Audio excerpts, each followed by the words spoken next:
Well, it was one of the best moments on the PGA Tour last year. Eric Van Rooyen on the 72nd hole got the victory at the Worldwide Technology Championship for his friend who passed away from melanoma just a few days later. And now here we are in 2024 awaiting a new WWT Championship to see who is going to come home the victor in Mexico this week. Welcome into the roundtable, Chris Brees, Will Gray, and Matt Del Vecchio here, talking all things on the round table, prop bets, best bets. Matt, what do you think? We got a big announcement from Matt Del Vecchio coming up later in the show. Teasing ahead of that, Will. Yeah, I'm refreshed and energized after a full bye week following the Zozo, so I'm ready to get back into it. This is a fun stretch of the year. We got 3 weeks in a row here. We're going from Mexico to Bermuda down to Sea Island to figure out who's going to make a charge into the signature events next year and who's going to lock up a full card for 2025. A lot of guys in the field this week in Mexico sweating that top 125 bubble. And I definitely think we're getting to the part of the season where that starts to come into a bigger and bigger focus. Yeah, I'm excited just to see the course, honestly. I love the elevated tees at this place. There's good panoramics. So outside of the competition, it's kind of like Black Desert, when you got there and you're like, oh, wow, this is so unique from anything I've ever seen. So I'm pumped to see the course, but we do have some good late FedEx Cup fall action coming as well. I had not thought about this until you brought it up, Will, the other day. The fact that nobody in the top three on this odds board, and you can even go to some of the guys in plus 2,500, have won an event ever on the PGA Tour. Like, can you honestly remember a week where your top five odds getters had never won on tour? There's probably one going back into the archives if we dig far enough. But it's definitely a theme that stuck out to me, especially when you look at Max Grazerman as your outright betting favorite by a pretty clear margin over Cameron Young, coming off of that runner-up finish at Zozo. 3 out of his last 5 finishes now have been runner-ups, and Cam Young, of course, has 7 or 8 runner-ups in his tour career without getting a victory. So you throw in Bo Hostler, who had that playoff loss at the Sanderson Farms. They are not short on chances, especially in the last few weeks, but these are among the more decorated players that you would think, if I'm making a list of who's next to get off the list of, get that first PGA Tour win, these are some of the biggest contenders. And if you throw in someone like Maverick McNeely, who's not too far down the list, maybe a Patrick Rogers, but it's definitely a theme that stuck out to me when I was looking at the odds initially when they were released on Monday. And I think it's one to kind of take into account as we look to make our tournament handicap this week. Raise your hand if you thought Max Grazerman was the only person who was going to be under 20-1 in this event. And then Matt, you had mentioned earlier in the week as well that this is a veteran-ridden leaderboard when it comes to the odds. And we have a lot of guys that I know all of us, including Benny Betts, who's not with us this week, that we like. Is there a reason why you like the veterans this week? Yeah, so if you look at DraftKings Sportsbooks, all 3, Lucas Glover, Jonathan Vegas, they're all in the top 5 at DK in the odds board. So it's really interesting to see Kuchar as well, that these older guys who, A, have been playing a lot of FedEx Cup fall, and B, are veterans, are at the top of the leaderboard, and the odds are showing that. It's a course with wide fairways, approach games at a premium, and obviously every week, short games at a premium. So I'm not actually that surprised. I think you need to back somebody who's been playing FedEx Cup fall, and honestly, all 3 of these guys have been playing pretty well in the FedEx Cup fall. Yeah, Lucas Glover is among the hottest hands in the field, coming off back-to-back T3 finishes. Johnny Vegas won at the 3M Open earlier this year, and Matt Kuchar we've seen have a bit of a renaissance this year. Think back to almost finishing in the dark at the Wyndham when Aaron Rai won on Sunday/Monday. But yeah, maybe this is a course where there's not a lot of course knowledge after just 1 year last year, and what we gleaned from the 2023 edition is just a ton of par breakers. Eric Van Rooyen shot 27 under par. So you've really got to make a ton of birdies, and you just have to avoid, the bogeys on the few times that you're going to miss some of these huge greens from the huge fairways. But yeah, it does seem like there is a little bit of a trend there where some of the veterans are starting to shine through. You think back to this part of the season last year when you had EBR win. Camilo Villegas finished as second at this event and followed that up quickly with a win at Bermuda in terms of some of the older guards. So maybe there's a bit of a theme when you get into this part of the season, and certainly thinking about coming down the stretch on Saturday and Sunday.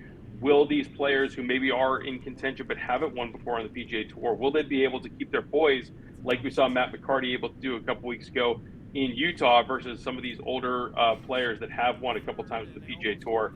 They're not going to sweat it that much. They know what it takes to win out here. And Matt, we got Will buying into this as well. Not over 40, but Harris English is your winner. Honestly, if I told you, Chris, that Harris English was 40, you would. I would have believed you. You would think.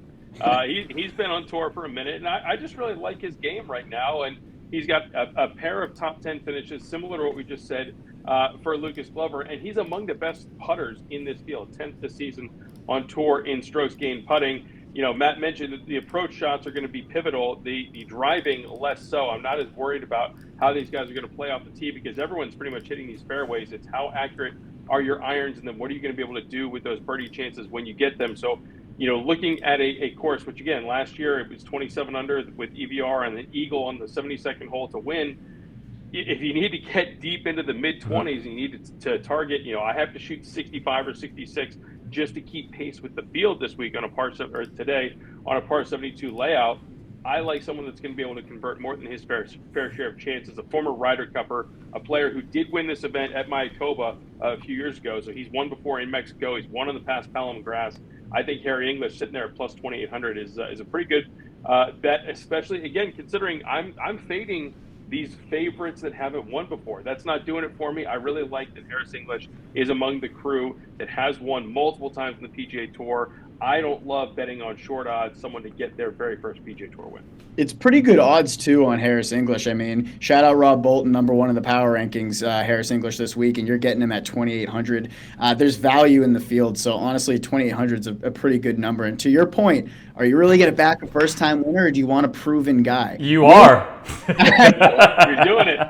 Back the first-time winner, Ben Griffin. Like I said earlier, I want someone who's been playing FedEx Cup Fall and has been playing it well. That's who I think is going to break through, and that is Ben Griffin. He's Mr. Worldwide Tech. He's got it on the hat. T22 at the Zozo. He missed the cut at the Shriners. T11 at Black Desert. But the biggest thing, he's 8th in par 4 scoring and 14th in bogey avoidance. He's been playing fantastic. He's narrowly come close. I really think that he's ready to break through. He's got great irons. If you can get that short game going, I think we can see a breakthrough winner this week. Let me ask everybody out there, not just you two, a question. Is there a reason why Keith Mitchell just completely went off the odds board other than that 72nd hole debacle at Sanderson Farms? Think about this, Will. This is a guy who was the odds favorite that week, had the tournament won for, 16 holes on Sunday, and then he has that disaster on 18, and all of a sudden you can literally get Keith Mitchell for almost twice the price this week, 1 month later. What in his game has changed since then? I don't see it. That's why I'm picking him. Full disclosure, Keith Mitchell was absolutely on my short list. He was a player that I considered and someone I think could do well.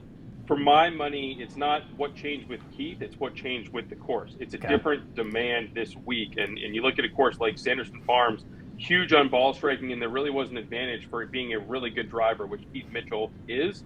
I think that advantage is a little bit neutered this week on a course with 50 or 60 yard wide fairways. No one's going to struggle reaching for their driver. No one's going to struggle finding these fairways.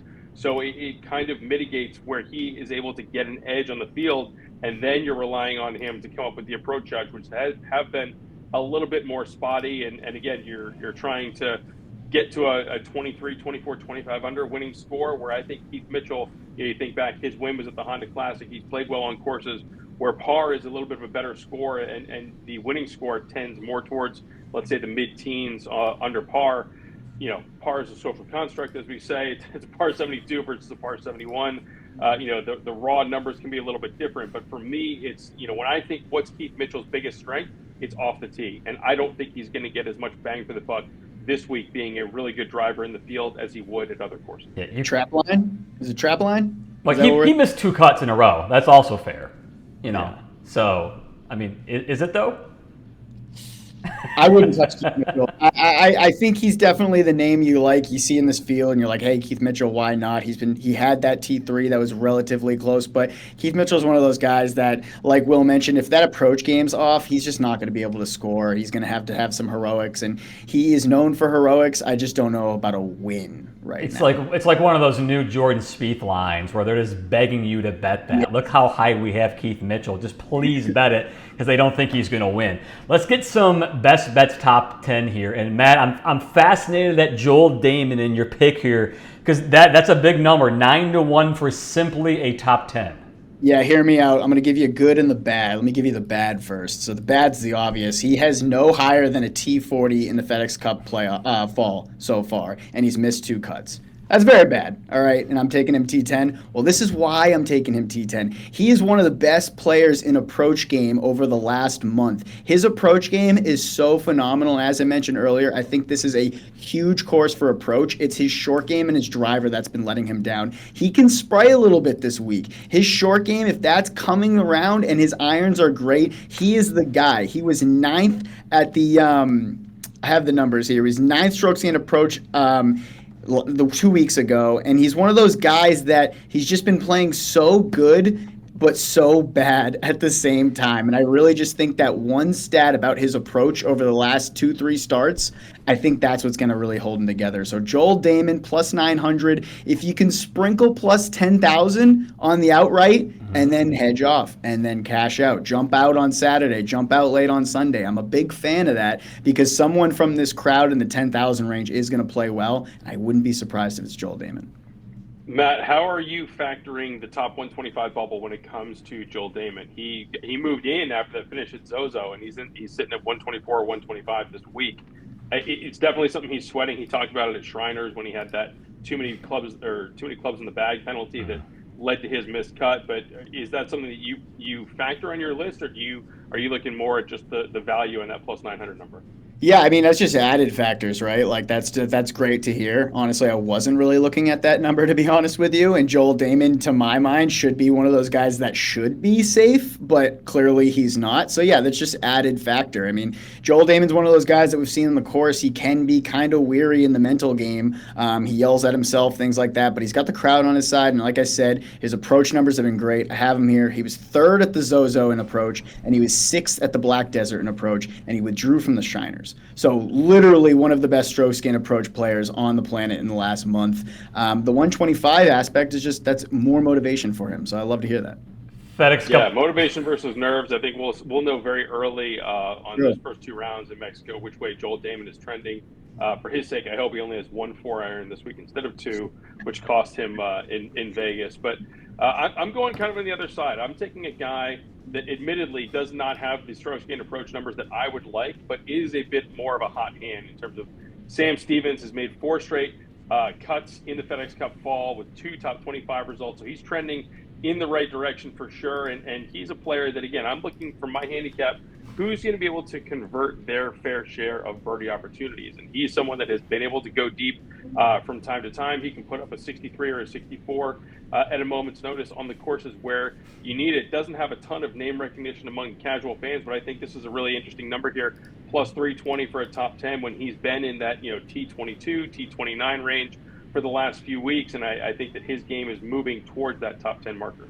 And remember, guys are making a name for themselves in the FedEx Cup fall. Sam Stevens is certainly on that list, and this could be the week, even if he doesn't win. Get that top 10, get your plus 320. I went the complete opposite direction, smaller odds on Lucas Glover just because he's been playing so great lately. I can't shy away from the fact that the veteran, grizzled vet stance this week, to me, for a top 10, seems easy for Lucas Glover. I'm not just looking at the fact that, he has 2 T3s back-to-back in his last 2 weeks. That's great, but he's been more consistent, I feel, in his later years on tour, the last couple of years, than he was in the past. So you're talking about a guy who, playing in a fall event, he's had the rest if he's worried about those aching joints and the pain in his 40s. He's had the rest. I think Lucas Glover has that fit for plus 250, but Will, I know you feel the same way about his game at this course that you did about my outright. Yeah, I mean, listen, do we trust Lucas Glover to make an 8 or 10 foot putt for birdie? They're not going to be many for par this week. They're all going to be for birdie. So I feel like it's tough for me to really get a feel for Lucas Glover because I would say his year has been a disappointment. If you look at the heights that he reached last year, winning back-to-back and making that run through the Tour Championship, I think we expected a little bit more consistency week in and week out. That being said, you're right. He's coming in like a freight train right now with back-to-back T3 finishes. And we saw just last year when Lucas Glover heats up, he gets hot in a big way. So the momentum factor, I think I'm buying in terms of where his mindset is, where his game is. He's clearly playing as well right now as he has at any point in 2024. I'm not sure he's back to the peak that he was at when he won at Wyndham and he won it in Memphis in back-to-back weeks last year. But again, this is a course where you're going to have to convert more than your fair share of birdie opportunities. If Lucas Glover gets the putter to cooperate, the irons are absolutely going to deliver him a spot on this leaderboard. That's the big question for me. It's not, is he going to be in the fairway? Is he going to put his approaches within 10, 15 feet with regularity? It's what do you do with that putt once you're on the green? I'll tell you one thing about Lucas Glover. If you're considering some of the people at the top, i.e. throwing strays out here for Cam Young, are you trusting Cam Young top 10 or getting some more? I think everybody knows that answer. Lucas Glover top 10? I'm going Lucas Glover top 10. So consider that as well. I think this is a good field for him. Everything that Will had just mentioned about Lucas Glover, I feel like it applies to your long shot, Matt. Yeah, I mean, Daniel Berger, I remember a month ago, I was like, this guy is going to be Mr. FedEx Cup fall. I was so hyped. He was ready to go. But the rebuild's still there. I think I was a little too optimistic and I jumped on him too quickly. However, I'm not giving up on him. He's plus 5,000 right now, and he's that guy that obviously has the name brand, but he also has the game here. He's someone who I am not giving up on in FedEx Cup fall. The number's 5,000 for a reason. I mean, his last couple starts haven't been amazing, but like I said, the rebuild's working. It's a process. Like, if you asked him, hey, you're going to win in FedEx Cup fall, he'd probably be like, maybe not. I mean, he doesn't have to, but the comeback is there, and I think FedEx Cup fall, if he gets a win, would be really, really, really big for his psyche and big for him in this upcoming season.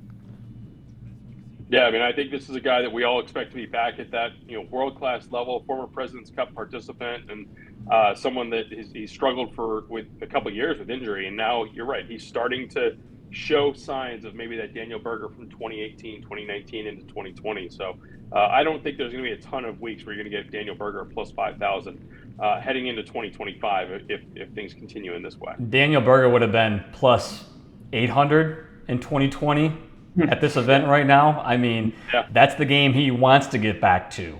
We talk all about these guys who are making a name. Will, Jacob Bridgman, I feel like every week we're seeing him somewhere on that board. So at time of recording, Jacob Bridgman does not have an avatar on the official World Golf Rankings page. I don't know if that will change this week. It probably will if he wins.